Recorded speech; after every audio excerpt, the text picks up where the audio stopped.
have seen a lot of positive changes. It seems to me that people have started to appreciate their home and what is in their home much more than they used to be. We have also risen in people's mind, and that travel, that holiday, maybe that boat isn't that interesting anymore, but rather look into what the big investments in your home is. And hi-fi is a big investment in both appreciation and in the long term. We enjoy our hi-fi system for years and years and years to come. And once that is realized, it's easy to spend the money.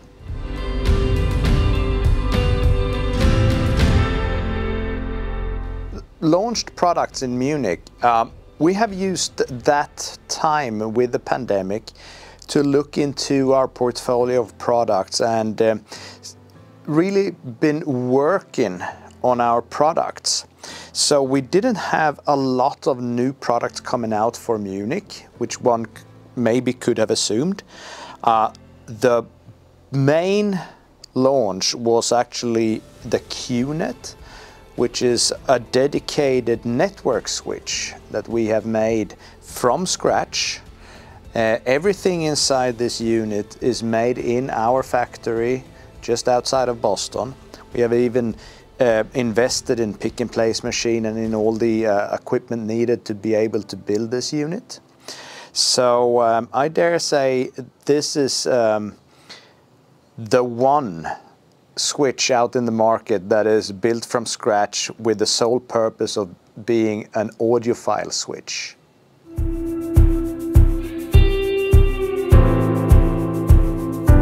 Yeah, absolutely. I do have a really good suggestion to do that.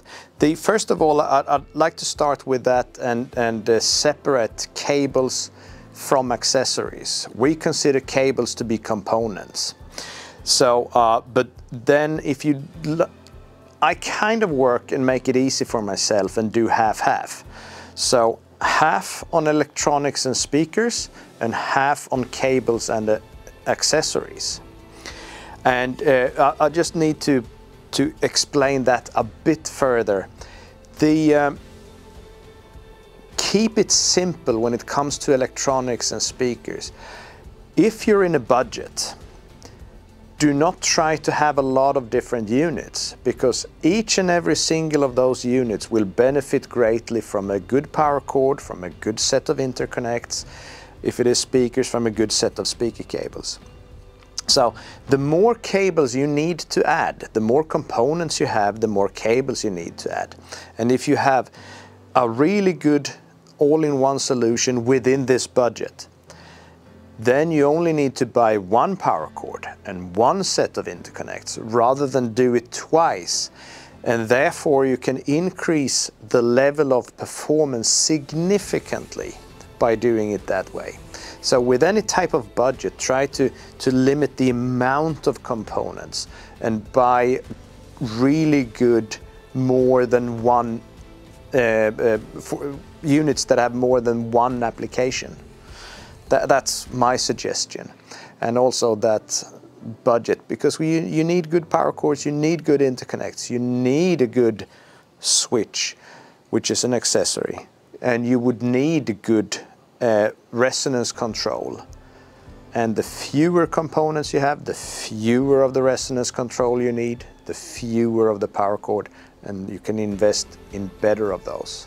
5 grand on cables and the accessories, and this is, of course, I assume that you need to invest in a good furniture. You need to have a distribution block. You need to have a switch if you have a streaming device and so on. If we start from scratch, absolutely half-half.